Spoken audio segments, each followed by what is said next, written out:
Hola, ¿qué tal? ¿Cómo están? Buenas tardes a todos. Si en algún momento no se me escucha, me avisan, ¿ya? Porque estoy con el saldo del celular, así que no sé si pueda tener algunas dificultades por eso. ¿Sí se me ve, sí se ven las diapositivas? A ver, confírmenme. ¿Sí? ¿Todo correcto? ¿Se ven las diapositivas? Ok, listo. A ver, vamos a comenzar entonces. Ya saben, si tienen en algún momento preguntas, consultas, como hasta ahora, pueden hacerlas en cualquier momento, ¿ah? Incluso pueden prender su micrófono, así que se sienten más a gusto hablando que escribiendo. Como ya les he comentado, una vez que uno termina historia de la filosofía, tiene que comenzar a revisar las disciplinas filosóficas, ¿no? Ya hemos revisado nosotros la semana pasada lógica y teoría de la argumentación. Y lo que corresponde para esta cuarta semana, o quinta semana, mejor dicho, es nociología y epistemología.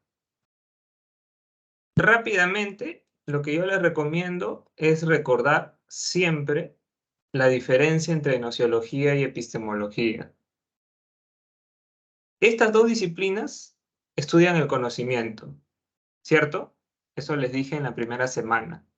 Pero digamos que la nociología es más general que la epistemología. La nociología estudia el conocimiento en un sentido muy amplio. En cambio, la epistemología se encarga de estudiar solamente un tipo de conocimiento, que es el conocimiento científico. ¿Correcto? Por ejemplo, la gran pregunta de la historia de la filosofía, o una de las tantas grandes preguntas de la historia de la filosofía, es: ¿los seres humanos podemos conocer o no? ¿Podemos alcanzar la verdad o resulta eso imposible para nosotros? Esa pregunta, ¿será una pregunta nociológica o una pregunta epistemológica? ¿Qué dicen ustedes? ¿Es posible el conocimiento? ¿Es posible la verdad? Es una pregunta nociológica. Epistemología. ¿Segura? ¿No te suena una pregunta muy general? Mm. Tiene que ver con el conocimiento, ¿ah? Tiene que ver con el conocimiento, como se ha dado cuenta su compañera, pero es una pregunta bien amplia, bien general. ¿Se puede conocer o no se puede conocer? ¿Es posible la verdad o no es posible la verdad? Por todo eso, la disciplina que está asociada con esa pregunta es la nociología o teoría del conocimiento, ¿sí? En cambio, fíjense ustedes qué pregunta sí puede vincularse con la epistemología. ¿Cuál es el método científico? ¿El método inductivo o el método hipotético deductivo? Otra pregunta epistemológica, además de esta: ¿cómo puedo diferenciar yo entre ciencia y pseudociencia? ¿Cómo puedo darme cuenta de que estoy frente a una teoría que se está haciendo pasar por científica cuando en verdad no lo es? No sé si ustedes lo saben, pero el marxismo se presenta como una teoría científica. Si ustedes leen los libros de Marx, Engels y otros marxistas, van a toparse con que ellos están firmemente convencidos de que su teoría es una teoría científica. Sin embargo, muchos epistemólogos piensan que no es una teoría científica. Por eso la epistemología se ha preguntado: ¿cómo podemos diferenciar entre ciencia y no ciencia? ¿Cómo podemos nosotros argumentar que el marxismo no es para nada una teoría científica? La clave, de hecho, es definir la ciencia, ¿no? A ver, definamos la ciencia, caractericemos la ciencia, digamos cuáles son las funciones de la ciencia y a partir de eso señalemos que el marxismo no es para nada una ciencia, no se corresponde con estas características, no se corresponde con estas funciones, etcétera. Quizá en algún momento les ha llamado la atención a ustedes el nombre que tiene cada facultad de San Marcos. Sobre todo a mí siempre me llamó la atención cuando recién estaba pensando en postular a San Marcos, el nombre de la Facultad de Letras. Facultad de Letras y Ciencias Humanas. Cuando tenía 16 años, 17, me preguntaba, ¿por qué Ciencias Humanas? ¿De verdad se hace ciencia en humanidades? Lo que hace el literato, lo que hace el bibliotecólogo, el comunicador, ¿es ciencia? Particularmente, ¿por qué se le llama ciencias de la comunicación también? No es el caso de San Marcos, porque en San Marcos la carrera se llama comunicación social, pero en otras carreras, o perdón, en otras universidades se llama ciencias de la comunicación, ¿cierto? Y vale la pena preguntarse por qué es una ciencia la comunicación. ¿De verdad se investiga científicamente cuando uno es periodista, por ejemplo, cuando uno es reportero, cuando uno es director de un programa televisivo o algo por el estilo? Y de forma similar, se habla de ciencias administrativas, para aludir a la administración, a la contabilidad, a negocios internacionales, etcétera. No obstante, ¿son científicas de verdad esas carreras? ¿Se hace ciencia a través de ellas? ¿Cuál es la estructura de cada una de esas carreras? ¿Es una estructura científica? ¿Sus profesionales siguen el método científico al momento de desempeñarse? Todas estas preguntas son preguntas epistemológicas, no nociológicas. ¿Lo notan? Hay entonces una diferencia entre el asunto que trata la nociología, que es más amplio, y el asunto que trata la epistemología, que es un asunto más específico, más focalizado, íntimamente asociado con la investigación científica. ¿Sí? Eso hay que saber de entrada para no confundirse y también teniendo en cuenta que no han sido pocas las veces en las que en exámenes de admisión han venido preguntas para diferenciar entre nociología y epistemología.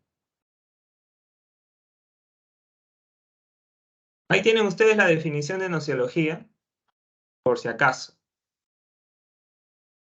La nociología es la disciplina filosófica que analiza el origen y la posibilidad del conocimiento. Efectivamente, como pueden ver ustedes aquí, y como pueden ver también aquí, ¿sí? Esta disciplina filosófica, que conocemos como nociología o teoría del conocimiento, tiene dos grandes problemas, dos grandes asuntos, dos grandes enigmas. El primero se denomina problema de la posibilidad del conocimiento y el segundo se llama problema del origen del conocimiento. Dicho de esta manera suena medio raro, ¿no? No es fácil memorizar estas dos frases que he lanzado, pero yo les recomiendo que recuerden estos dos problemas en función de dos preguntas. La pregunta que está asociada al problema de la posibilidad del conocimiento es esta: ¿es posible o no el conocimiento? ¿El ser humano puede conocer en un sentido absoluto? ¿Podemos lograr los seres humanos verdades incuestionables, incontrovertibles, indiscutibles o es imposible para nosotros alcanzar algo como eso porque nuestras facultades intelectuales son limitadas. Así se puede estirar la pregunta sobre el problema de la posibilidad del conocimiento. Y aunque no lo crean, los filósofos no se han puesto de acuerdo hasta ahora acerca de cómo resolver el problema de la posibilidad del conocimiento. ¿Es posible conocer la realidad? Unos dicen, sí, sí es posible. Incluso podemos conocer la realidad de forma absoluta, de forma indiscutible. Otros filósofos piensan que es imposible, que no se puede, que siempre vamos a mantenernos en la duda. Y una tercera clase de filósofo se pone en medio. Una tercera clase de filósofo dice, ni sí ni no. Podemos conocer la realidad, pero con ciertas limitaciones, con ciertas dificultades, ¿no? Teniendo en cuenta, pues, cómo está estructurada la mente del ser humano. Nuestro conocimiento de la realidad es un conocimiento humano y por lo tanto no captamos la esencia de las cosas.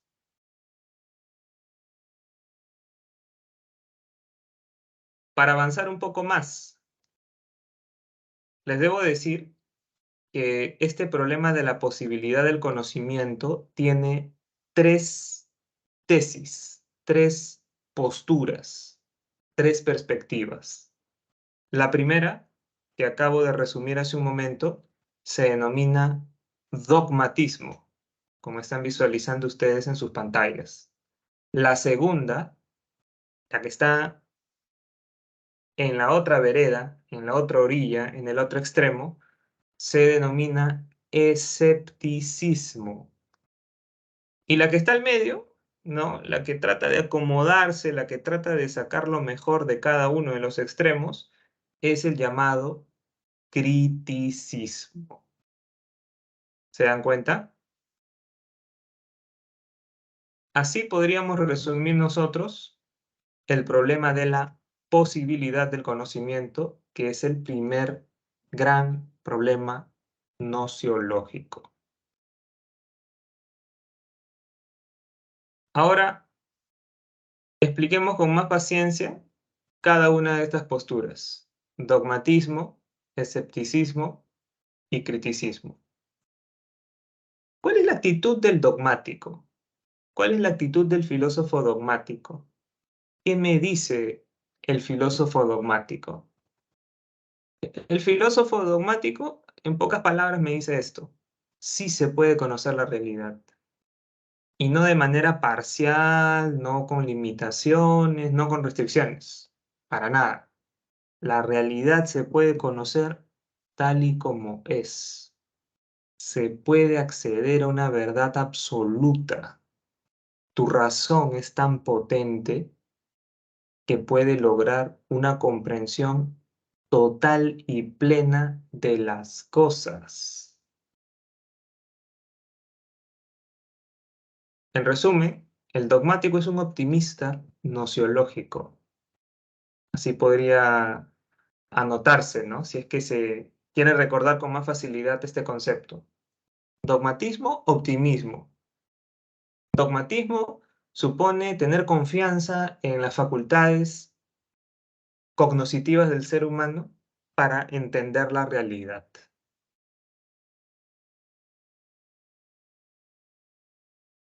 Una vez explicado el dogmatismo, lo fundamental es que ustedes sepan qué filósofos fueron dogmáticos a lo largo de todos estos siglos. Es más, así les van a venir preguntas en los exámenes de este ciclo de verano, y si les vienen preguntas sobre este tema en el examen de admisión, también les van a preguntar de inmediato por filósofos dogmáticos, filósofos escépticos, etc.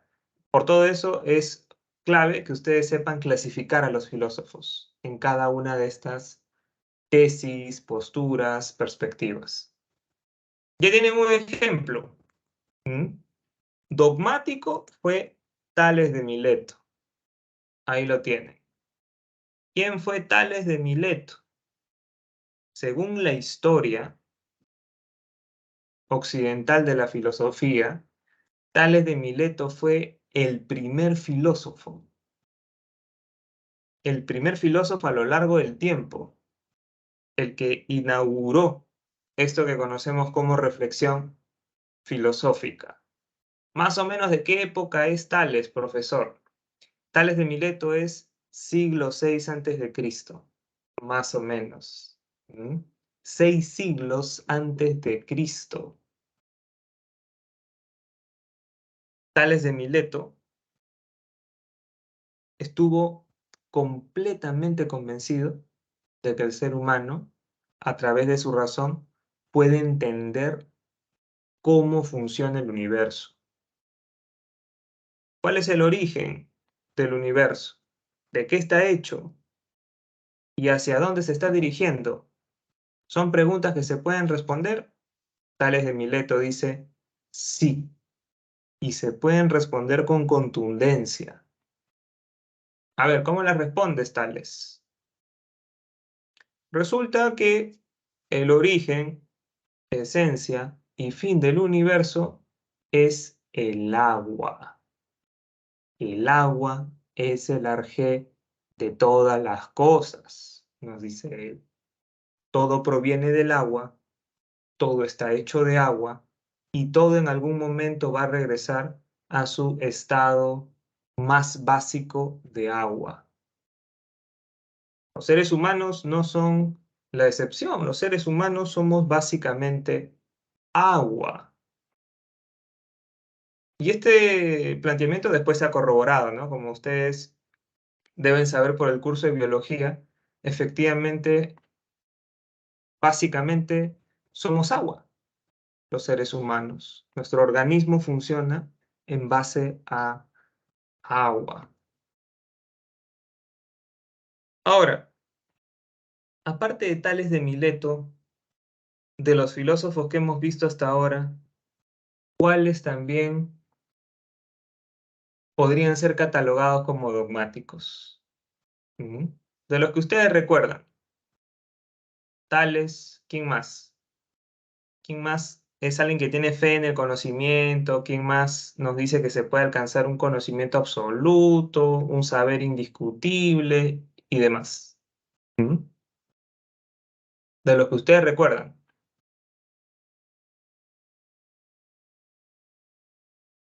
Arriésguense como se arriesgó por ahí su compañera. No van a perder nada. Además, ni siquiera los estoy viendo. ¿Qué dicen? Aparte de Tales, de Mileto, ¿qué otro filósofo podría calzar dentro del dogmatismo? ¿Qué otro filósofo? Platón, por ejemplo, ¿les parece? Platón podría ser un dogmático. Platón nos decía que sí se puede alcanzar la verdad, que sí se puede alcanzar el conocimiento y demás. ¿O Platón era un escéptico? ¿O Platón nos señalaba en todo momento que debíamos mantenernos en la duda? No, no, lo primero, Platón, si tiene que ser clasificado de alguna manera, es como dogmático, ¿sí? Piensen, para Platón, la razón puede captar la esencia de las cosas. ¿Cómo le llama él a esa esencia de las cosas?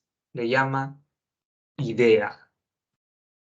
Hay un mundo de ideas, un mundo de esencias, un mundo que está más allá de este y al que nosotros podemos acceder por medio del entendimiento. ¿Quieres ser político? Perfecto. Tu responsabilidad es captar la esencia de la justicia. ¿Quieres ser artista? Perfecto. Lo que tienes que hacer es captar la esencia de la belleza. ¿Puedes tú saber con exactitud qué es la justicia y qué es la belleza? puedes lograr una episteme, una ciencia sobre estas realidades. Platón, entonces, de todas maneras, fue un dogmático, ¿sí? A tal punto fue dogmático que para él, el que capta las esencias de las cosas, el que sabe qué es la justicia, qué es el bien, qué es la belleza y demás, ese debe gobernar la comunidad, debe gobernar la sociedad. De ahí es que surge un famoso concepto con el que ustedes se van a topar más adelante seguro, el concepto del rey filósofo, ¿sí? ¿Quién tiene que gobernar? ¿Quién tiene que ser el encargado de regir la sociedad? El filósofo. ¿Y por qué el filósofo? Porque el filósofo se supone que ama el conocimiento, ha alcanzado el saber, ha alcanzado verdades indiscutibles. ¿Mm? Aparte de Tales y de Platón, no se vayan a olvidar de este personaje, Descartes. ¿Por qué enfatizo tanto en Descartes? Lo que pasa es que a Descartes a veces se le asocia con el escepticismo, equivocadamente. A veces se sigue este razonamiento. Descartes planteaba la duda metódica.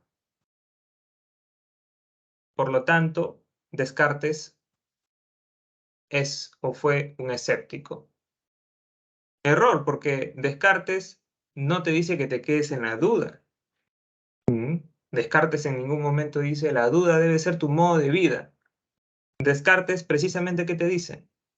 La duda es un instrumento, la duda es una herramienta, un medio que te tiene que servir para alcanzar conocimiento seguro, para alcanzar saber, para alcanzar verdades absolutas.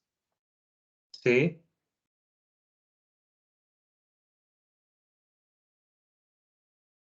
Esos son entonces los tres dogmáticos que hay que recordar. Tales, Platón y Descartes. Y en el caso del escepticismo, ¿qué tenemos? En el caso del escepticismo, tenemos una postura, una tesis, según la cual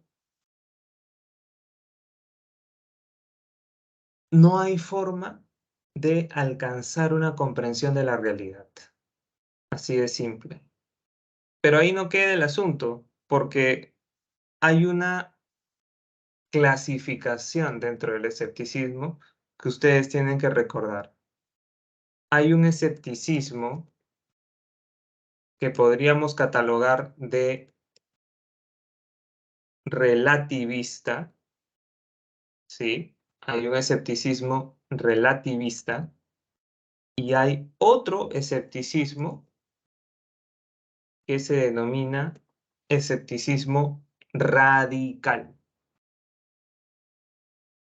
No está en la diapositiva, pero ustedes anótenlo aparte o en todo caso, memorícenlo desde ya. El escepticismo relativista es el que, por ejemplo, se puede vincular con los sofistas, con Protágoras, Gorgias, Trasímaco y otros. Los sofistas no dicen que tengamos que mantenernos en la duda para siempre. Los sofistas lo que dicen es, el conocimiento es relativo. Si tenemos que hablar de verdad, hablemos no de una verdad en mayúscula, sino en minúscula. La verdad depende de cada grupo humano, de cada época, de cada circunstancia, de cada pueblo, de cada civilización. Depende la verdad de las tradiciones, de las costumbres y demás en las que estemos inmersos. ¿Mm? Ojo con eso. Y este escepticismo relativista de los sofistas está reflejado en una famosa frase de Protágoras, que es esta: el hombre es la medida de todas las cosas. Una frase que a veces se recuerda como principio del homo mensura. ¿Qué significa esto de el hombre es la medida de todas las cosas? Significa los seres humanos somos los que construimos valores, los valores morales, los valores políticos, los valores estéticos, los valores religiosos y demás. No hay verdad en un sentido absoluto. Nosotros construimos eso que algunos o la mayoría asume como verdad absoluta. Ese es el escepticismo relativista. Y el escepticismo radical, como su nombre lo dice, va a plantearnos que no se puede hablar ni de verdad en mayúscula, ni de verdad en minúscula. Un representante del escepticismo radical fue Pirrón de Elis, y él va a plantear que simplemente nos olvidemos de la verdad. No hablemos de verdad, abandonemos toda idea de verdad. Hay que mantenernos en la duda, simplemente. Hay que suspender el juicio con respecto a la realidad que está fuera de nosotros. No juzguemos nada. Sobre todo no juzguemos aquellas cosas que son las más importantes, como por ejemplo Dios, la justicia, el bien y el mal, las formas de gobierno, entre muchas otras cosas. Esos que son los temas que más nos apasionan no nos llevan a nada. No se puede demostrar la existencia de Dios, tampoco su inexistencia. No se puede demostrar qué es el bien y qué es el mal. Tampoco se puede demostrar de forma categórica que la democracia sea la mejor forma de gobierno. ¿Mm? Opinamos que la democracia es la mejor forma de gobierno, pero no hay ningún sustento indiscutible, irrefutable en ese sentido. ¿Para qué nos peleamos entonces por todas estas cosas? ¿Por qué nos peleamos acerca de la existencia de Dios, acerca del bien y el mal, acerca de la democracia y demás, si nada de eso puede conocerse claramente, si nada de eso puede desentrañarse de verdad? No nos apasionemos al respecto, nos dice el escepticismo radical.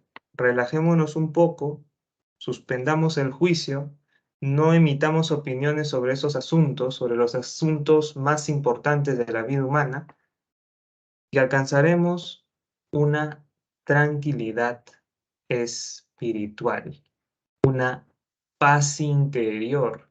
Y esa paz interior es la felicidad a la que deben aspirar los seres humanos.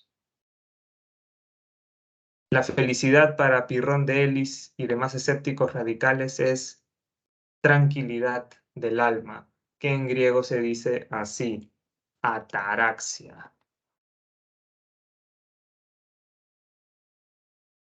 ¿Se dan cuenta? En el caso del escepticismo radical, se establece un vínculo entre la nociología y la ética. Pirrón y sus seguidores dicen, ya, asume que no se puede conocer la realidad. Eso te llevará a la tranquilidad del alma, y la tranquilidad del alma es la felicidad humana. Tiene bastante sentido, porque si lo piensan, cuando uno se aferra a algo, cuando uno se aferra a una postura, a una ideología, a una persona, a unos valores, y resulta que cualquiera de estas cosas se desarrollan de manera completamente distinta como nosotros pensábamos, ¿qué nos pasa de inmediato? Nos decepcionamos, nos ponemos intranquilos, nos entristecemos, o para usar un término más contemporáneo, incluso podríamos deprimirnos y sumirnos pues en una situación muy complicada de resolver. Te aferras a una persona, consideras que esa persona es la mejor que has conocido hasta ahora, asumes que vas a vivir para siempre con esa persona, supongamos. Te preguntan por ahí, ¿no? ¿Cómo te sientes con esta persona con la que estás ahora? Tú respondes, es la mejor persona que he conocido, es una persona muy virtuosa, muy buena, muy correcta. Pienso pasar con esta persona todos los días de mi vida hasta mi muerte. Sin embargo, en determinado momento descubres que esa persona te está engañando, te está traicionando. ¿Qué va a pasar dentro de ti? ¿Qué va a pasar en tu alma? Vas a decepcionarte por completo. Vas a sufrir un montón. Te vas a deprimir sin duda. ¿Y cuál es el origen de esa depresión? Te preguntaría Pirrón de Elis. ¿Cuál es el origen de esa depresión? No es precisamente el hecho de haber asumido tú que conocías el alma de tu novia, novio o lo que fuere. Es una cuestión de conocimiento. ¿Mm? ¿Por qué crees tú que puedes conocer el alma de otra persona? Ni siquiera nuestra propia alma podemos conocer. ¿Cómo así somos tan atrevidos a tal punto de que decimos, conozco a esa persona, conozco a mi enamorada, conozco a mi enamorado, conozco a mis padres, conozco a mis hermanos, conozco a mis amigos? ¿De verdad los conoces? Cuidado, es mejor mantener siempre cierta duda, mantener siempre el juicio suspendido, no afirmar ni negar nada contundentemente, porque eso nos evita pesares futuros, nos evita tristeza más adelante. Por si acaso, suspensión del juicio se dice epoge, ¿ya? Te los menciono porque en la diapositiva está, ¿no? Justo asociándose este concepto con Pirrón de Elis. Pirrón dice que no es posible el conocimiento del mundo y que solo nos queda suspender el juicio o epoge.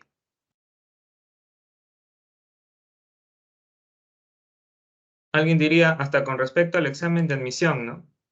No asumas ni que vas a ingresar ni que no vas a ingresar. Mantente en cierta duda. Suspende el juicio. No te aferres a la idea de que de todas maneras vas a ingresar porque ya te toca ingresar. Ni tampoco te vayas al otro extremo, ¿no? Al extremo del pesimismo, porque eso no te va a ayudar a aprender. Te va a mantener, pues, en cierta impaciencia, angustia, ansiedad y demás. Suspende el juicio y a partir de eso mantente firme estudiando. En lo que tenga que pasar, pasará. Si ingresas, te vas a sentir muy feliz porque tampoco era que esperabas ingresar, ¿no? No tenías grandes expectativas. Y si pasase el hecho de que no ingreses, ¿no? Si se diese eso, no sufrirías, te diría Pirrón, porque en ningún momento asumiste eso como una certeza, como algo que de todas maneras iba a ocurrir.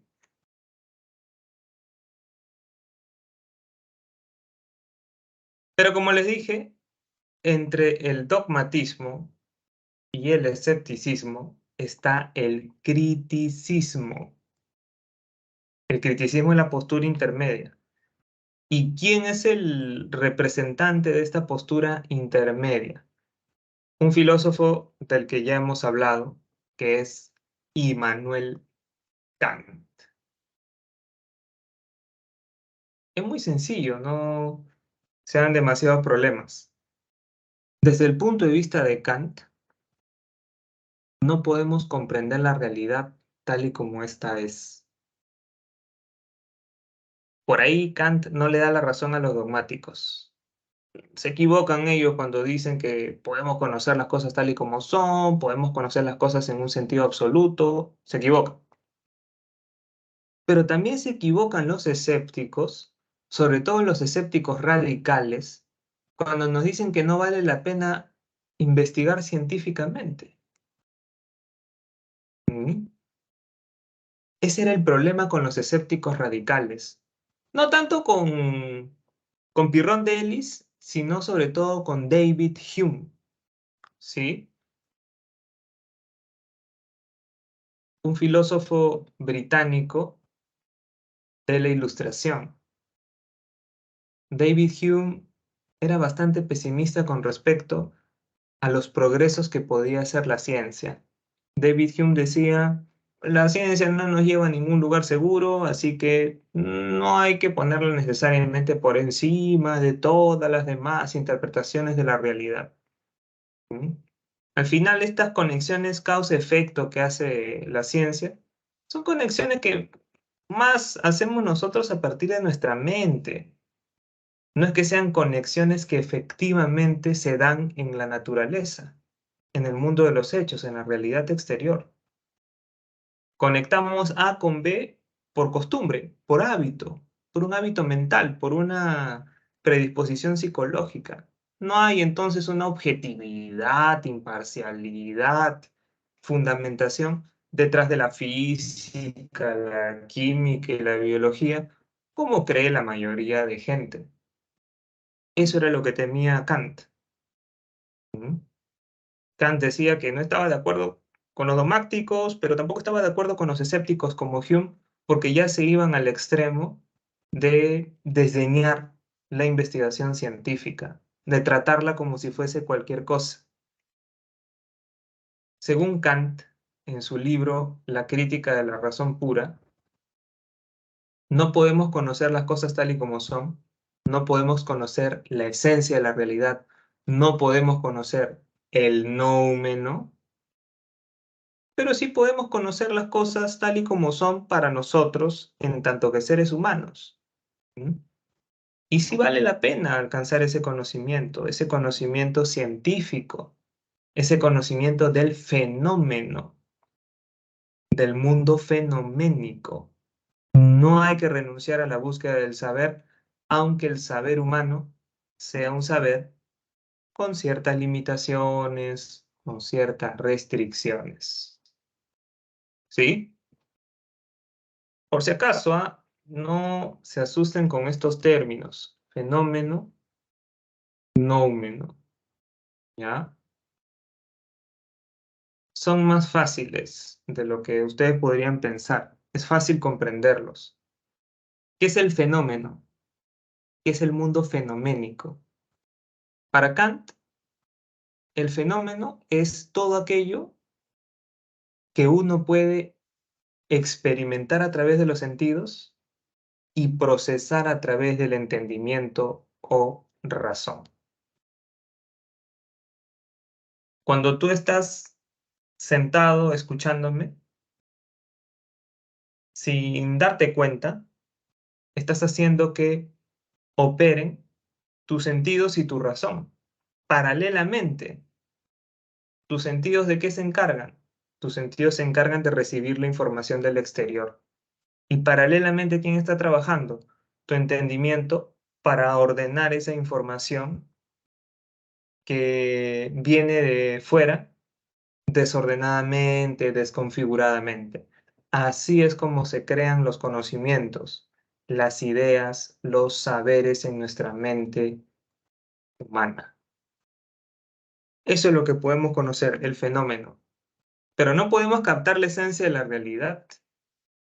No podemos captar el noumeno, el mundo nouménico. Nunca sabremos los seres humanos cómo son las cosas exactamente. No accedemos a las cosas tal y como son. ¿Mm? ¿Y por qué no accedemos a las cosas tal y como son? Porque al fin y al cabo, que tú interpretes esto como unos lentes, ¿no? Esto que les estoy mostrando, que tú interpretes esto como unos lentes, tiene que ver con un proceso cerebral, ¿no? Con un proceso específico de tu cerebro. Tu cerebro ordena de distintas maneras la información del exterior y tu cerebro es el que proyecta esto, esta imagen. Pero las cosas no son exactamente así. La realidad no es exactamente como la percibes, como la concibes. ¿Mm? A eso está apuntando Kant y de hecho es algo que los mismos neurocientíficos, neurólogos y demás profesionales de nuestros días asumen como tal, ¿no? Al final, todo lo que está a nuestro alrededor, todo lo que asumimos como una realidad objetiva, es parte de un proceso cerebral, es una proyección de nuestro cerebro humano. Los colores, las formas, la extensión, el tamaño y muchas otras cosas, ¿no? No son así como las percibimos, no son así como las entendemos.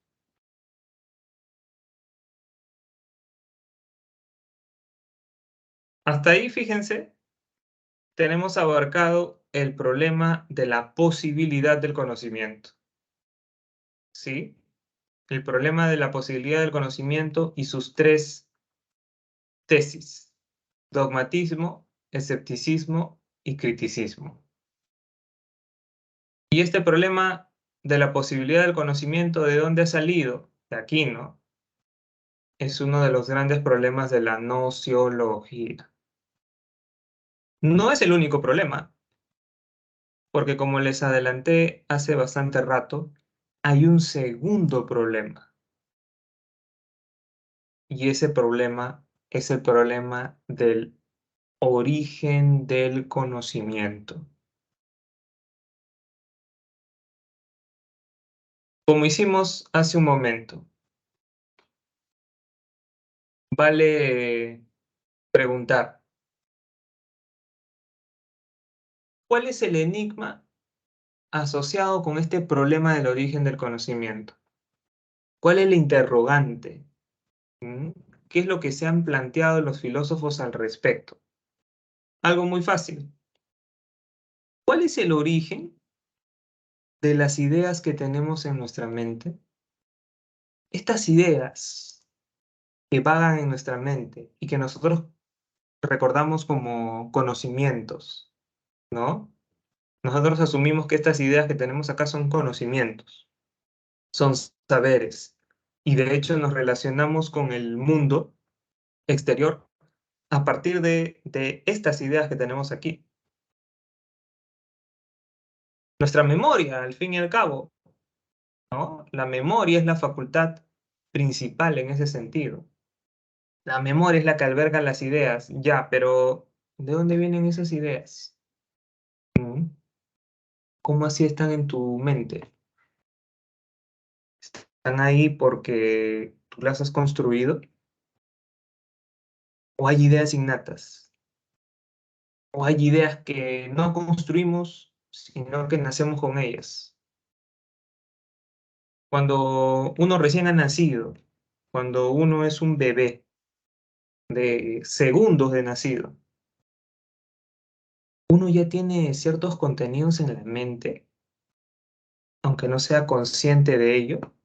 Uno ya tiene ciertos conceptos en la cabeza, como decimos coloquialmente,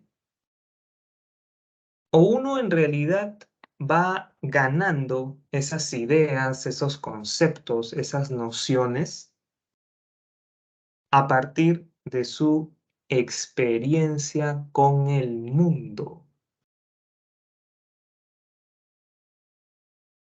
Así es como se puede plantear este segundo problema de la nociología, que es el problema del origen del conocimiento.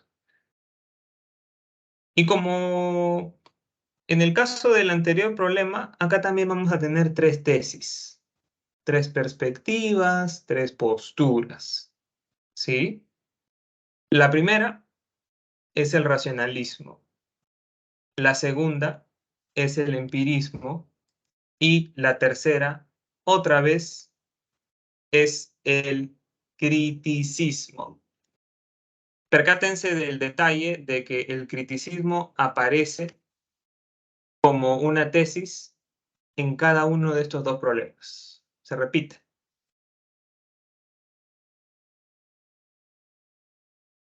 ¿Qué nos dice el racionalismo? ¿Mm? ¿Qué nos dice el racionalismo? El racionalismo nos dice algo que quizá colisiona con nuestro sentido común. Porque nuestro sentido común nos dice que todas las ideas de nuestra mente han sido construidas en base a nuestro contacto con el mundo de los hechos, por medio de los sentidos. Eso nos dice el sentido común, ¿no? Mi idea de lentes. ¿Por qué puedo entender yo que estos son unos lentes? Porque he tenido contactos reiterados con lentes a lo largo de mi vida y me han dicho que a esto se le llama lentes. He entendido yo para qué sirven y por eso cada vez que veo un objeto así, le llamo lentes. Y lo mismo con otras cosas, ¿no? ¿Por qué sé que esto que tengo detrás de mí se denomina pared?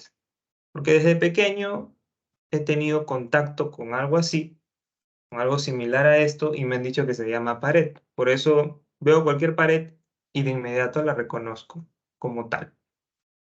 Eso nos dice el sentido común. Los racionalistas ponen en tela de juicio el sentido común. Descartes, Spinoza, Leibniz y varios otros nos dicen, en resumen, ¿no?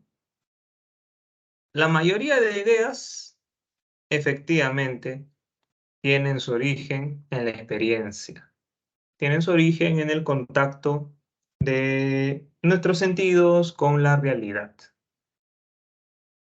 Y los racionalistas te darían los ejemplos obvios, ¿no? La idea de celular no es una idea con la que yo haya nacido. Sería absurdo sostener que cuando yo tenía segundos después de haber nacido, ya tenía en mi mente la idea de celular. Posible. La idea de mesa es una idea que construimos también a partir de reiteradas experiencias con mesas.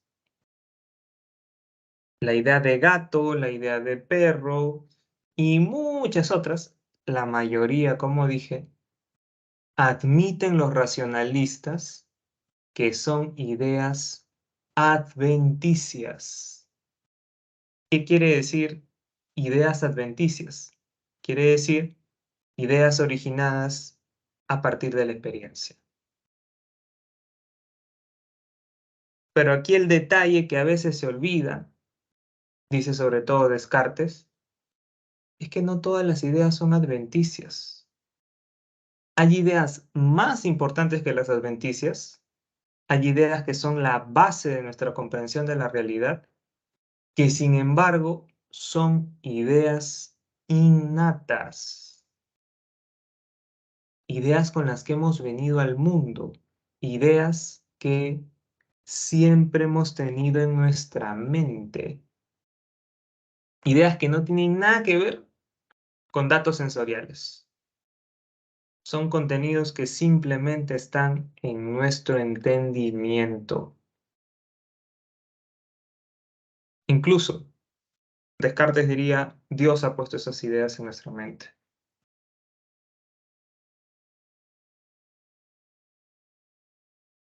¿Qué ideas, por ejemplo, son innatas desde el punto de vista de Descartes?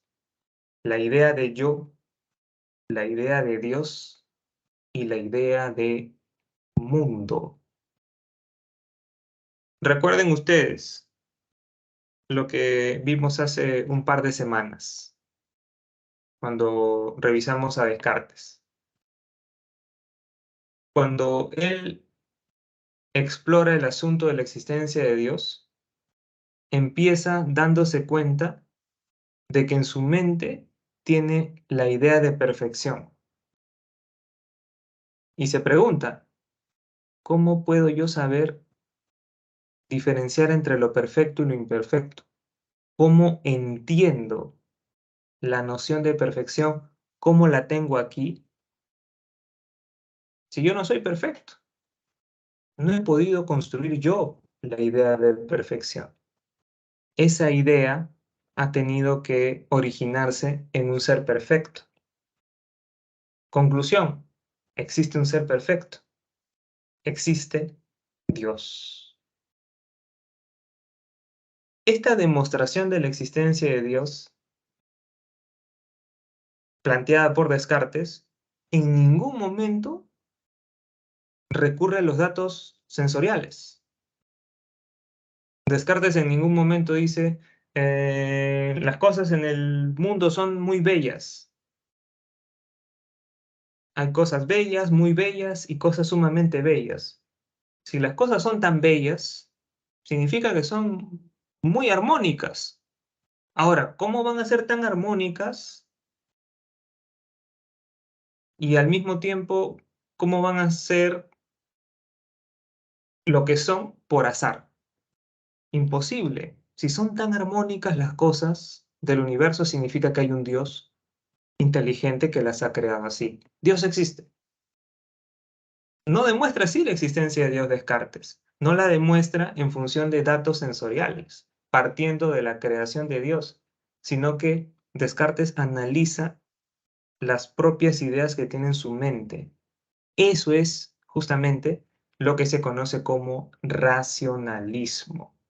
Hay ideas innatas, hay ideas con las que venimos al mundo y podemos explorarlas sin necesidad de apoyarnos en la experiencia, en los datos sensoriales, ¿sí?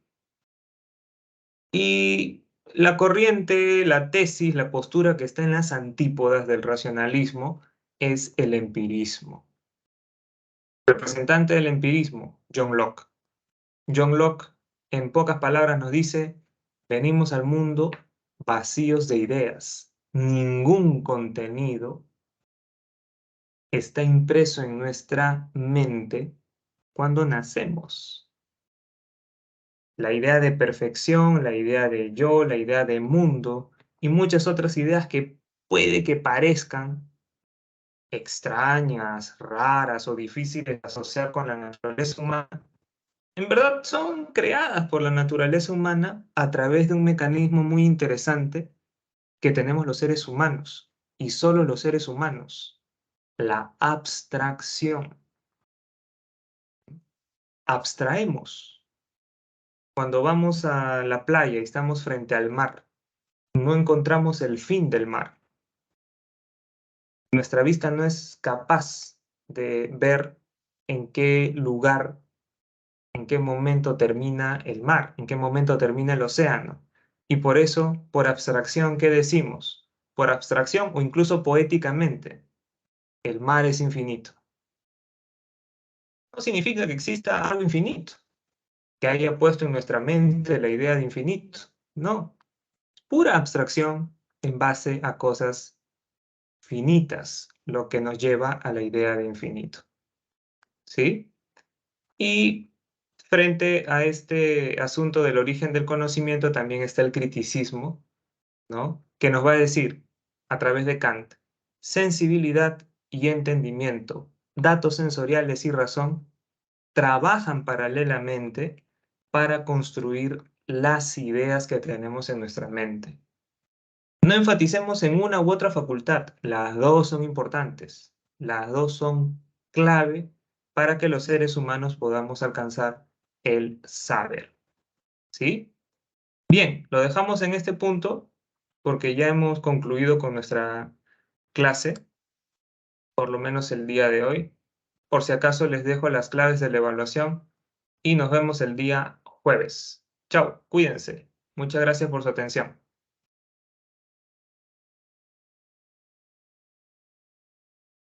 ¿Qué tal? ¿Cómo están, chicos? Vamos a comenzar con nuestra clase, o vamos a terminarla, mejor dicho, ¿no? Porque el martes avanzamos hasta la mitad, más o menos, y el día de hoy lo que vamos a hacer es redondear todo lo que revisamos.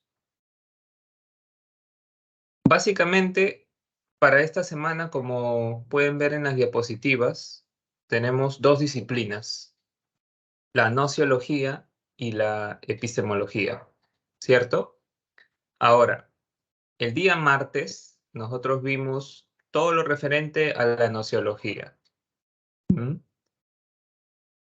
Vimos en qué consiste esta disciplina, cuáles son sus principales problemas, cómo han sido solucionados estos problemas por los diferentes filósofos también, a partir de diferentes corrientes, perspectivas, puntos de vista y demás. Correspondería entonces que el día de hoy, sobre todo, nos concentremos en la epistemología. La epistemología entendida como una teoría filosófica acerca de la ciencia. ¿Mm? La epistemología es la disciplina de la filosofía que trata de entender cómo es que funciona la ciencia. Por ese motivo, les mencioné yo el día martes que hay que diferenciar de todas maneras la epistemología de la nociología. La epistemología se encarga de estudiar un conocimiento en particular, un tipo de saber en especial, mientras que la nociología aborda cuestiones de bastante amplitud con respecto al conocimiento.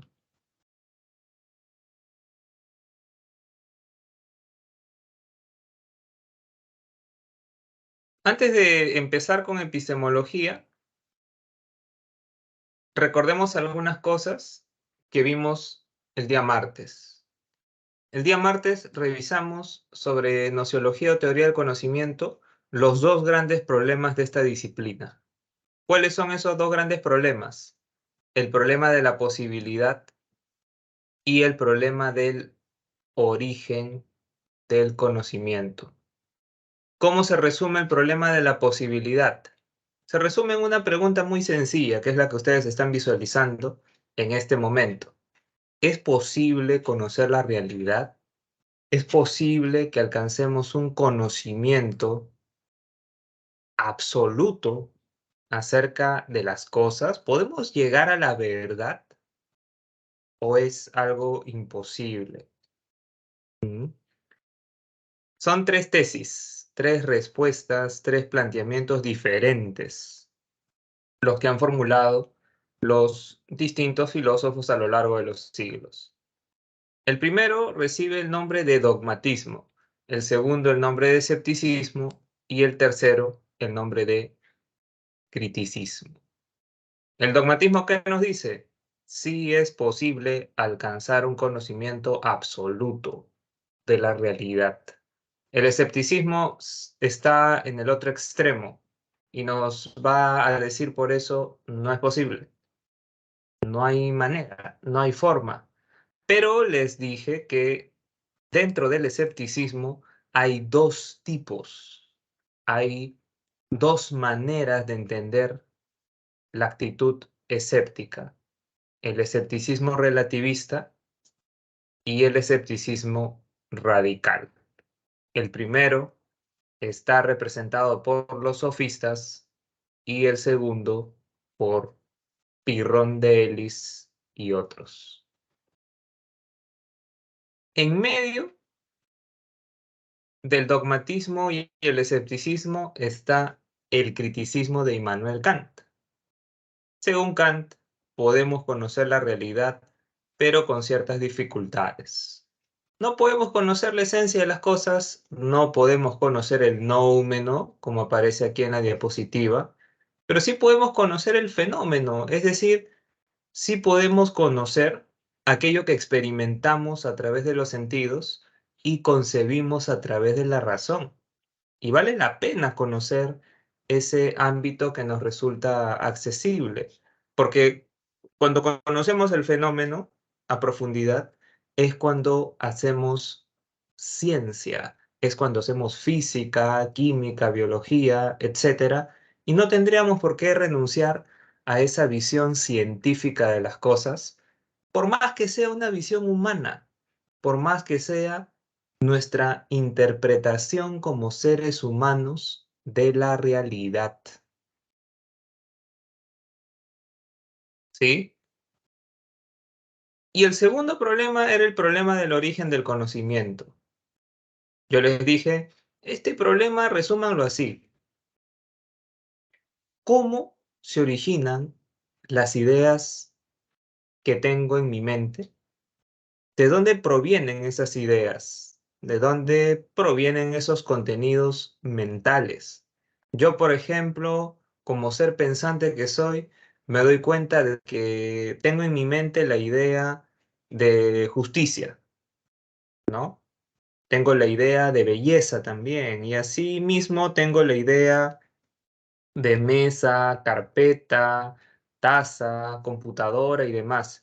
¿De dónde provienen todas esas ideas? ¿Cuál es el origen de ese conocimiento que yo poseo? ¿Será la experiencia? ¿La fuente de todas esas ideas es la experiencia? ¿O hay algunas ideas que no provienen de la experiencia, sino que vienen conmigo cuando nazco? Vinieron conmigo cuando nací. Cuando yo era un bebé recién nacido, ya tenía de repente algunas ideas, algunos contenidos, algunos conocimientos. O ni lo uno ni lo otro, sino que tanto la razón como los sentidos son igual de importantes para entender todo proceso cognoscitivo. Es así como tenemos, a propósito del problema del origen del conocimiento, tres tesis, tres posturas, tres perspectivas: racionalismo, empirismo y criticismo. Otra vez el criticismo, otra vez Kant como aquel filósofo que plantea una visión conciliadora entre dos posturas más bien absolutamente diferentes entre sí. No se olviden ustedes de que para Descartes, representante del racionalismo, no es que todas las ideas de nuestra mente tengan que ver con un origen no empírico. Descartes no te está diciendo todas las ideas son innatas. Nacemos con todas las ideas que en este momento tenemos en nuestra mente. No, Descartes lo que te está diciendo es, por lo menos las ideas más importantes, esas son innatas. Tu idea acerca de ti mismo, tu conciencia de que existes, la idea de yo, esa idea es innata. Un bebé recién nacido ya la tiene. La idea de mundo, la idea de que hay algo exterior a nosotros, la idea de que hay una realidad fuera de nosotros, esa idea también viene con nosotros cuando nacemos. Y finalmente la idea de Dios, la idea de Dios, la idea de algo superior a nosotros, la idea de algo eterno, perfecto, infinito, etcétera. Esa idea también ya está en nosotros cuando nacemos. Solamente hace falta sacar a la luz esa idea en la madurez de nuestro intelecto para ser conscientes de que existe un ser supremo, para ser conscientes de que existe un Dios. Como se menciona aquí, para el racionalismo de Descartes, la razón es la fuente de conocimiento porque contiene ideas universales. Estas ideas son innatas, es decir, están en la razón humana antes de toda experiencia. ¿Cómo se le denomina también a este racionalismo cartesiano? Este racionalismo de Descartes se le denomina por eso innatismo. John Locke rechaza esto. John Locke, y recuerden también otro filósofo, David Hume. David Hume fue un empirista radical. Y David Hume también va a decir, todas las ideas se originan del contacto de nuestros sentidos con la realidad. Nuestra mente es como una tabula rasa, es decir, como un papel en blanco, ¿no? La mente del bebé recién nacido es un papel en blanco en realidad. Y es a partir de la experiencia que va teniendo el bebé, que luego es un niño, un adolescente y demás, es a partir de esa experiencia que se van inscribiendo en su mente una serie de ideas. ¿Mm? Ahora a cada uno de nosotros nos parece sencillo reconocer a un gato o a un perro, diferenciar a un gato de un ratón, a un ratón de un perro. Y por eso podemos pensar que en realidad no hemos aprendido esas ideas. Las tenemos ya de manera innata, pero Locke nos diría, recuerden cómo se referían a los gatos, perros, ratones, etcétera, cuando eran pequeños, cuando tenían de pronto 2 años o 3 años. ¿Mm? De repente no lo recuerdan, pero sus padres probablemente les habrán dicho que llamaban gato al perro, perro al gato, ratón al conejo, conejo al ratón y viceversa, ¿no? Y más todavía. ¿Por qué? Porque como no teníamos en ese momento tanta experiencia con respecto a las cosas, como no habíamos tenido suficiente contacto con ratones, conejos, perros, gatos, etcétera, los confundíamos. Ujú. Eso demuestra que la experiencia es la clave para el conocimiento. La experiencia es la fuente de todas nuestras ideas, según Locke y Hume. Y Kant, como siempre, va a tratar de conciliar estas posturas aparentemente irreconciliables. Kant va a tratar de sintetizar el racionalismo y el empirismo. Según él, sensibilidad y entendimiento, sentidos y razón, trabajan paralelamente para construir las ideas que tenemos en nuestra mente. La razón por sí sola no puede ser origen de conocimiento, sostiene Kant en contra de Descartes. Esto de que podemos alcanzar el conocimiento de nosotros mismos, el conocimiento de Dios y el conocimiento del mundo sin necesidad de la experiencia, es imposible. Pero tampoco hay que irnos al extremo de David Hume. Tampoco hay que irnos al extremo de David Hume cuando él dice que la razón no sirve para alcanzar certeza. La razón más bien nos confunde, la razón nos perturba, la razón nos oscurece cualquier perspectiva acertada que podamos alcanzar sobre la realidad. No hay que irnos al extremo de Hume cuando él dice sobre todo que no necesariamente vale la pena hacer ciencia. ¿Mm? En suma, para Kant, ambas facultades son igual de importantes, la sensibilidad y el entendimiento. ¿Sí? Por eso estas frases que se han colocado aquí, estas frases que ustedes están visualizando, que son del mismo Kant, resumen muy bien esta actitud conciliadora que él trata de adoptar, ¿no? La primera frase dice, las intuiciones sin conceptos son ciegas. Los conceptos sin intuiciones son vacíos. Claro, si solamente tuviésemos intuiciones sensibles, si solamente tuviésemos sentidos y no razón, no crearíamos ideas. como las que tenemos en este momento. Y al revés también, ¿no? Si solamente tuviésemos entendimiento, si solamente tuviésemos estructuras puras a priori, si solamente tuviésemos esquemas mentales, más no una intuición sensible, más no una experiencia del mundo a través de los sentidos, no entenderíamos nada. No nos haríamos una idea de la realidad como la que tenemos ante nosotros en todo momento. Razón y sentidos se necesitan entre sí para podernos llevar por el camino del conocimiento. Hasta ahí, nociología, ¿sí? Hasta ahí todo lo referente a nociología, o por lo menos lo más básico, lo más elemental que ustedes deben recordar.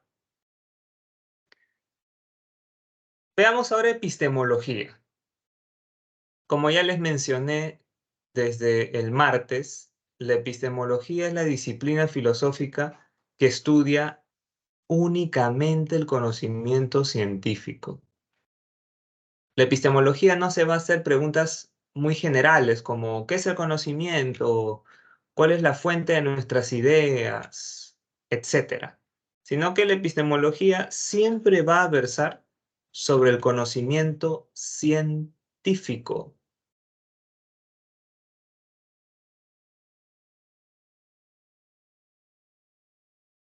Por ejemplo, a la epistemología, algo que le parece muy importante es reflexionar acerca de cómo se puede distinguir entre ciencia y no ciencia.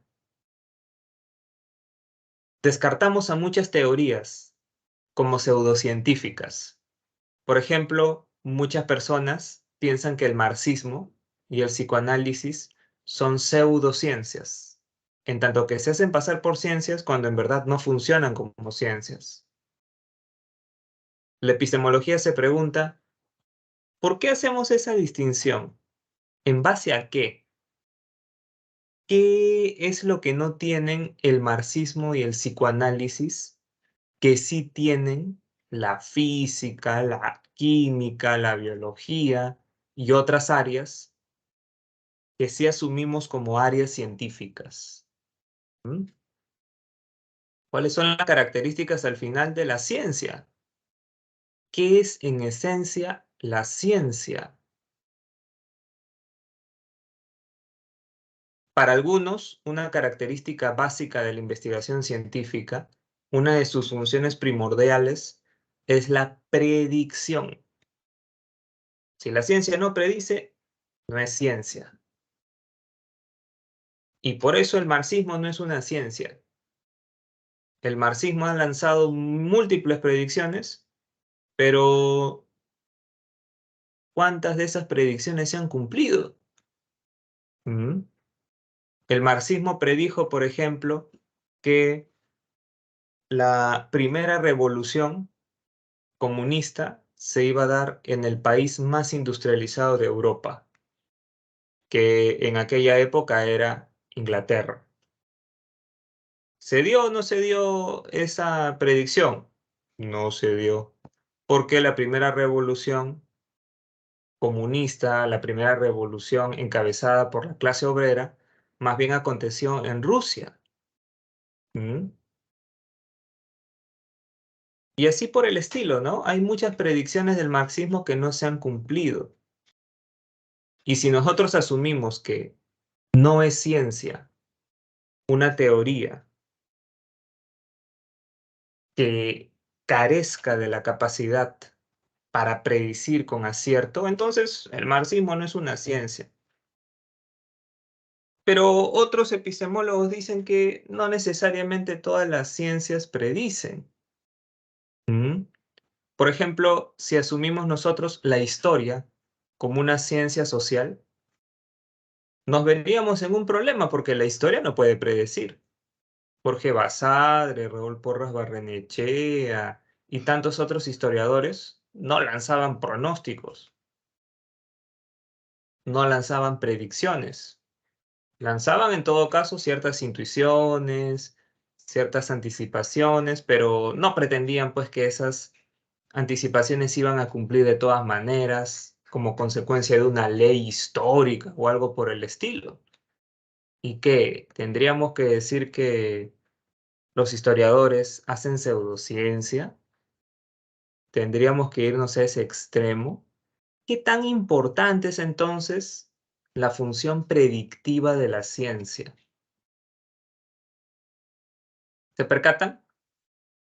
Ese tipo de preguntas son las que se hace la epistemología.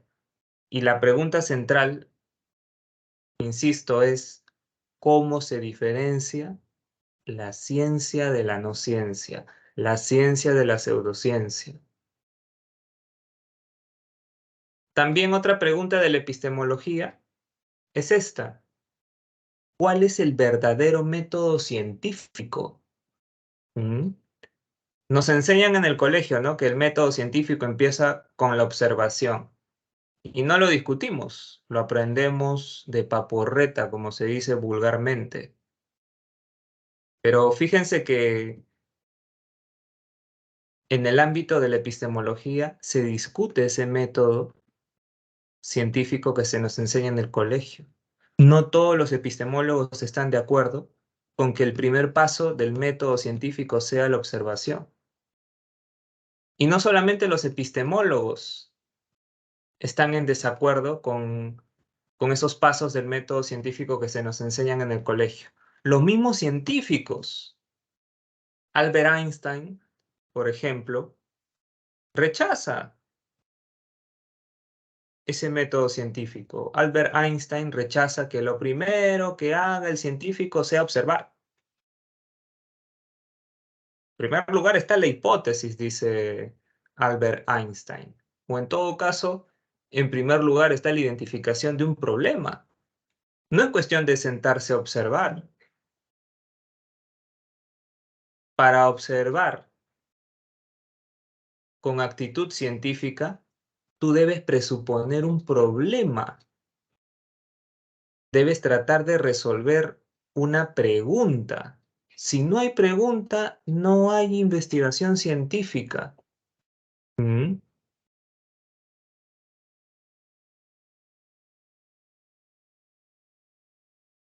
Si a Newton se le ocurrió la ley de la gravedad mientras estaba sentado a la sombra de un árbol y una manzana le cayó en la cabeza, no fue porque simplemente estaba observando Newton, sino que Newton ya tenía de fondo un problema. Newton ya era consciente de manera previa de la pregunta que tenía que responder. ¿Cómo es esto entonces de que primero es la observación? Si primero fuese la observación, dicen Einstein y Popper, primero científico, segundo epistemólogo, si primero fuera la observación, muchos serían científicos, cosa que no ocurre.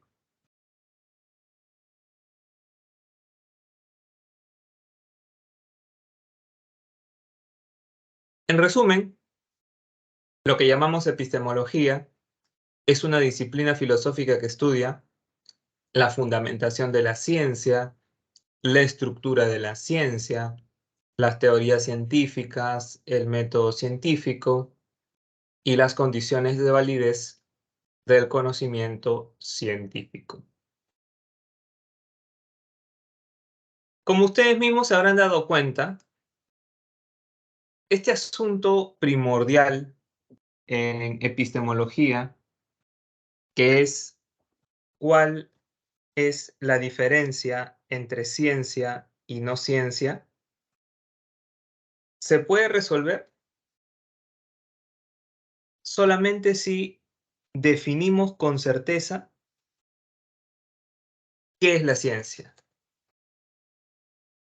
Se puede resolver solo si describimos la ciencia, si es que mencionamos sus características, si es que referimos cuáles son los pasos del método científico, etc. A continuación, entonces, vamos a ver una manera de definir la ciencia, una manera de distinguir entre ciencia y no ciencia, que es la que se tiene que asociar con un filósofo dedicado a la epistemología, que es Karl Popper, ¿sí? En otras palabras, esta definición que voy a explicar es la definición de Popper.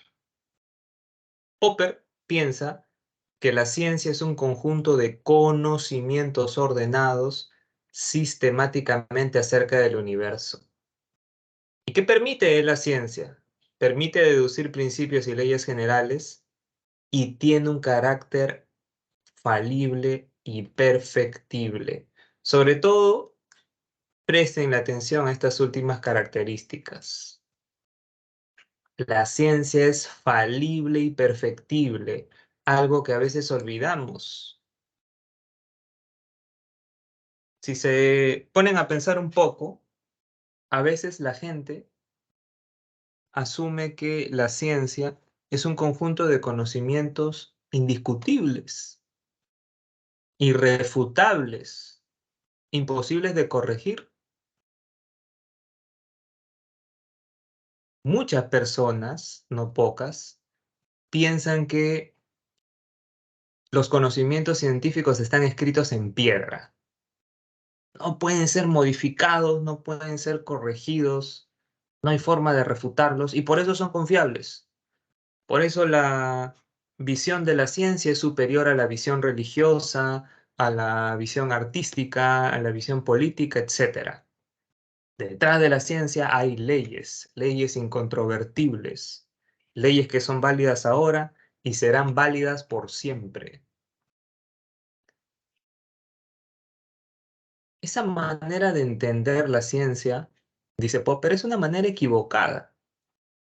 Ese sentido común de la gente con respecto a la investigación científica es errado, porque en realidad la ciencia es falible en tanto que puede fallar, puede equivocar el camino. ¿Mm?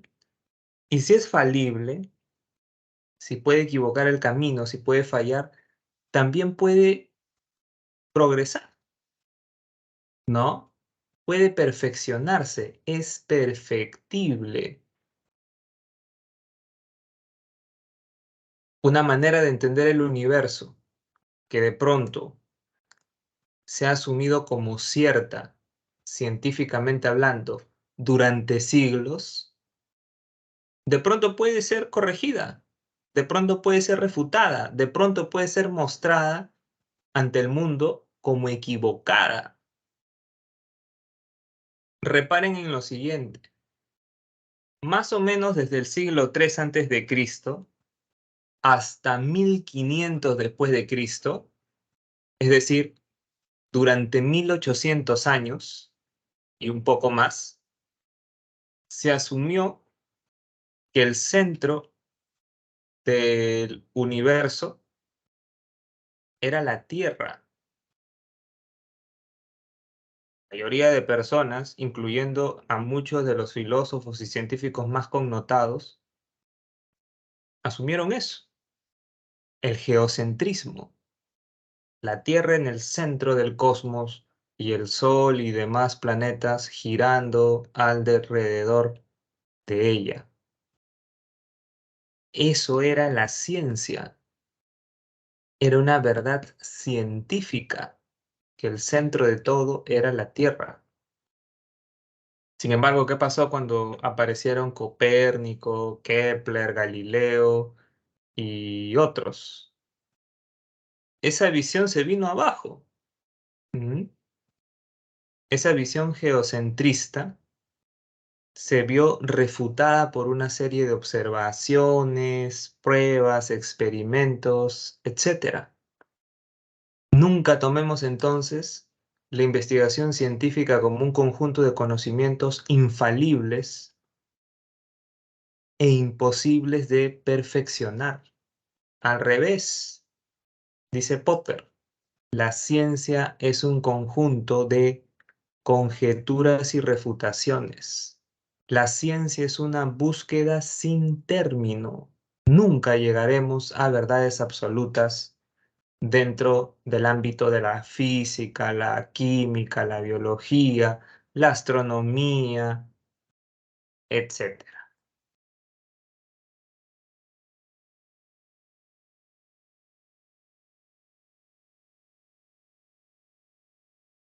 Más abajo de esta definición que acabo de ampliar, se nos menciona que la ciencia se caracteriza porque siempre está buscando resultados que sean medibles a través de pruebas y análisis, ¿no? La ciencia procura estar basada en hechos, no en opiniones, creencias o en la fe, y sus conocimientos se pueden verificar, validar o refutar. Ujú. Particularmente yo pienso que esto último es muy importante. Y de hecho para Popper es lo más importante. Una teoría científica cuando es posible refutarla. Es decir, cuando podemos criticarla, cuando podemos atacarla, cuando podemos cuestionarla.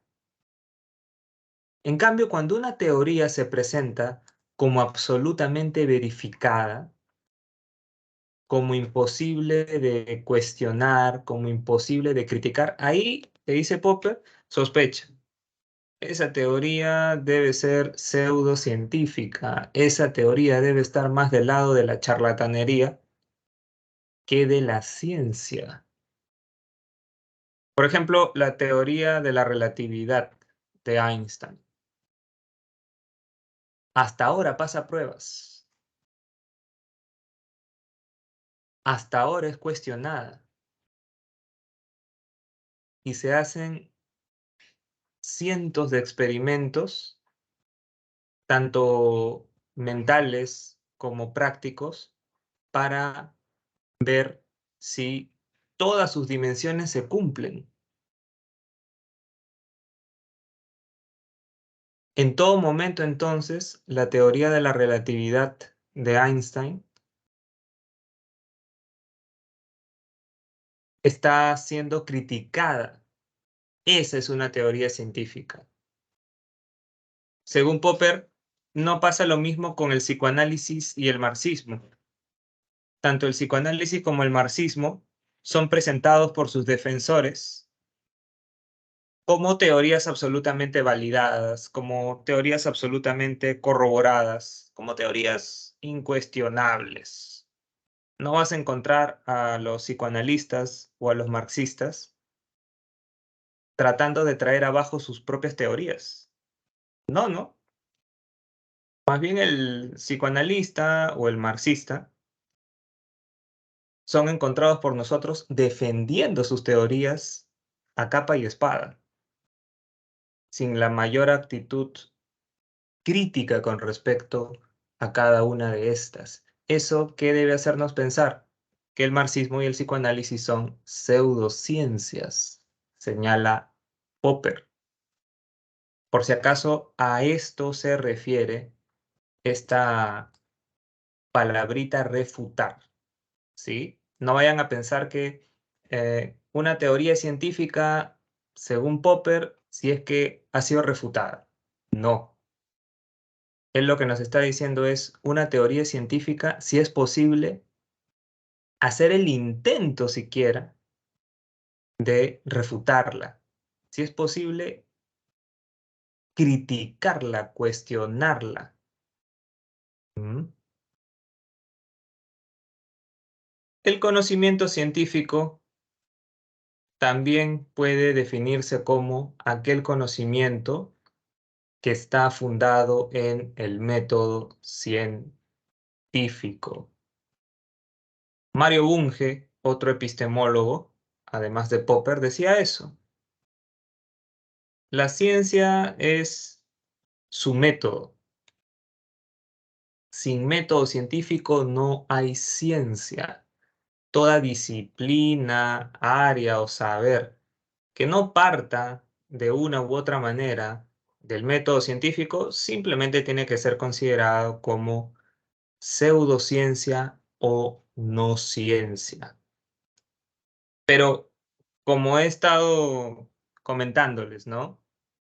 Este asunto del método científico tampoco es fácil de resolver, porque cabe preguntarse, ¿cuáles son los pasos del método científico? Entiendo que la ciencia debe tener un método, bacán, pero ¿cuál es el método? ¿Cuáles son los pasos del método científico? ¿Será que el método científico empieza por la observación, tal y como nos han enseñado en el colegio? ¿O esa visión resulta más bien ingenua? ¿O esa visión incluso es hasta criticada por los mismos científicos? Y efectivamente es así, como les comenté hace un momento. Einstein no admitía que la observación sea el primer paso del método científico. Ujú.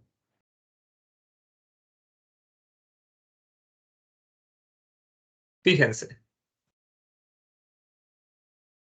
los pasos del método científico que vamos a revisar en este momento son justamente los pasos que establece Karl Popper, siguiendo desde su punto de vista la forma de investigación científica del propio Albert Einstein. Se carteaban Popper y Einstein, conversaban acerca del funcionamiento de la ciencia. Popper planteaba sus ideas desde un punto de vista epistemológico, filosófico, y Einstein desde un punto de vista científico, aunque también íntimamente relacionado con la reflexión filosófica.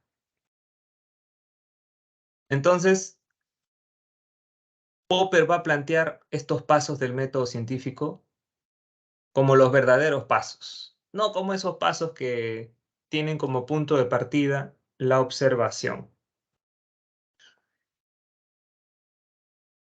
Primero, primero está el problema. ¿Por qué? Porque si no hay una pregunta, no hay una investigación. Ujú. ¿Cómo va a ser el primer paso de la investigación científica? Observar. Yo en este momento puedo ponerme a observar la realidad. Puedo ponerme a observar mi casa, puedo salir de mi casa y observar el cielo, el suelo, a las personas, etcétera, pero no se me va a ocurrir ninguna teoría, ninguna hipótesis. No voy a resolver ningún enigma de la ciencia. ¿Por qué? Porque no tengo pues una pregunta. La pregunta es el punto de partida. Tienes que identificar un problema para poder hacer cualquier investigación. Y de hecho, cuando ustedes ingresen a San Marcos y cuando terminen en realidad su carrera en San Marcos y tengan que hacer la tesis de licenciatura y las demás tesis que vengan, les van a decir eso sus asesores. Ya, ¿quieres hacer tu tesis? ¿Cuál es tu problema de investigación? No me digas cuál es tu tema, no me interesa cuál sea tu tema. Dime cuál es la pregunta que tú quieres resolver. ¿Qué pregunta de la comunidad de investigadores a la que tú perteneces no ha sido respondida hasta ahora o no ha sido respondida con suficiencia, con precisión, con fundamento? ¿Mm? Ante esa pregunta no vas a responderle al asesor, ¿sabe qué, asesor? He traído observaciones. Tengo varias observaciones. El asesor te va a decir, ¿observaciones de qué? Si ni siquiera sabes cuál es el problema que quieres resolver. ¿Mm? Observaciones de mi carrera, observaciones de la carrera de ingeniería, de la carrera de administración, de la carrera de medicina. Nada que ver, te va a insistir él. Deben ser observaciones completamente desordenadas, caóticas. Deben ser un montón de observaciones de poca utilidad. Primero, preocúpate por identificar el problema. Una vez que tú identifiques el problema, una vez que tú resumas ese problema en una pregunta, ¿qué tienes que hacer? Lanzar la hipótesis. Arriesga una respuesta. Ojo, no es tu respuesta definitiva. No pienses que esta hipótesis va a quedar escrita en piedra. No, es una primera solución. Es una solución provisional. Como dice en la diapositiva, es una posible respuesta. Mi pregunta como historiador, supongamos que sea, mm, ¿cuál es el origen de la Guerra del Pacífico? ¿Cuál fue el principal factor que desencadenó la Guerra del Pacífico? Lo que generalmente se dice que es que los conflictos y desacuerdos entre Perú, Chile y Bolivia generaron la Guerra del Pacífico. Pero yo pienso que no. Yo pienso que todo apunta a que la influencia de los intereses económicos y comerciales de Gran Bretaña en Sudamérica fue más decisiva que estos conflictos internos entre países sudamericanos. Esa es mi hipótesis. Una vez que yo lance mi hipótesis frente al problema que previamente he elegido, que viene la contrastación. La contrastación representa la comparación de tu hipótesis con el mundo de los hechos. La contrastación encierra la necesidad que tiene el científico o investigador de fundamentar su hipótesis. Tienes que demostrar la hipótesis, como se señala en la misma diapositiva. Puedes hacerlo llevando a cabo un experimento, por ejemplo. O puedes hacerlo mostrando evidencias documentales que respalden la influencia de Gran Bretaña en los asuntos sudamericanos, partiendo del caso que yo les he planteado, ¿verdad? Popper recomienda que cuando hagamos la contrastación no busquemos corroborar la hipótesis. Si tu hipótesis es que la Guerra del Pacífico tuvo como origen fundamental la presencia de Gran Bretaña en Sudamérica, no busques evidencias para eso, sino que más bien trata de refutar esa hipótesis. Trata de cuestionarte a ti mismo. Y si a pesar de todos esos cuestionamientos, bombardeos o ataques, tu hipótesis sobrevive, entonces se podrá decir que tu hipótesis ha pasado con éxito el proceso de contrastación. Podrás decir solo que tu hipótesis ha sido corroborada provisionalmente.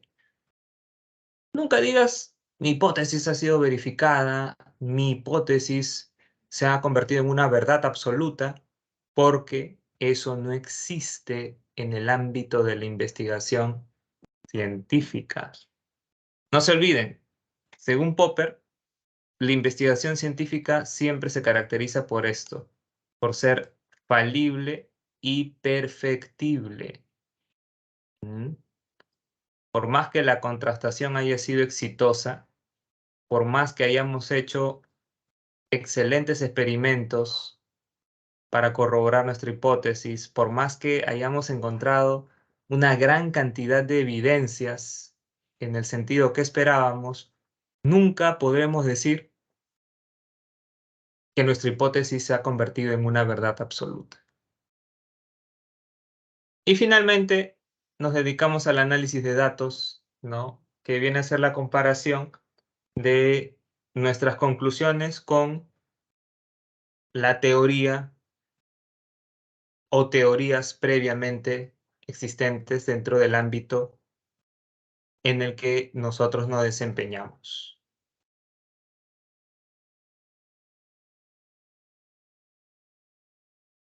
Para concluir, vamos a redondear con este punto: problemas epistemológicos fundamentales. ¿Cuáles son los problemas epistemológicos fundamentales? ¿Mm? Nosotros, cuando el martes vimos nociología, vimos cómo hay problemas nociológicos fundamentales, ¿cierto? ¿Cuáles son los problemas nociológicos fundamentales? El problema de la posibilidad y el problema del origen del conocimiento. Algo parecido sucede con epistemología. Tiene sus problemas fundamentales, y son dos: el problema de la demarcación y el problema de la inducción o del método científico, como a veces también se le conoce. Estos dos problemas yo ya los he explicado a lo largo de la clase, pero con miras a repasar, los vuelvo a formular. El problema de la demarcación consiste simplemente en esta pregunta: ¿cómo podemos establecer los límites entre ciencia y pseudociencia? ¿Mm? ¿De qué manera podemos trazar una frontera entre teorías científicas y teorías no científicas? ¿Hay forma o no?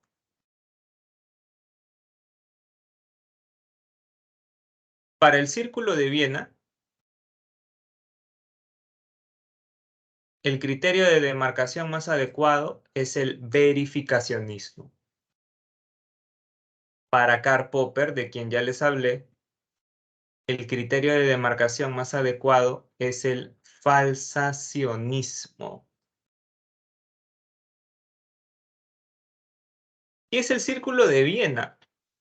Se estarán preguntando. El Círculo de Viena, en resumen, fue un grupo de intelectuales, entre los cuales podemos contar filósofos, científicos y demás, que estuvieron interesados por resolver distintas preguntas epistemológicas. Básicamente fueron intelectuales de Viena, ¿no? De Austria, algunos también de Alemania y de otros países cercanos. Para todos estos miembros del Círculo de Viena, el problema de la demarcación se resolvía de una forma muy sencilla. Es científica toda teoría que tiene un respaldo empírico. Si no hay respaldo empírico, si no hay información sensible en la base de una teoría, esta teoría simplemente carece de sentido, no sirve, no vale la pena, no tiene que ser considerada dentro del ámbito de la ciencia. Quizá es poesía, literatura, fantasía, metafísica o cualquier otra cosa, pero no es ciencia.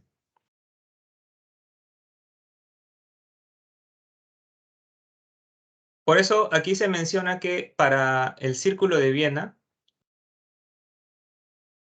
han de añadirse hechos observacionales que corroboren la hipótesis. Así, la hipótesis queda inductivamente consolidada. ¿Se puede alcanzar una verdad incuestionable? Sí, dice el Círculo de Viena. ¿La ciencia puede lograr verdades incontrovertibles? Sí, si es que hay un respaldo de los hechos.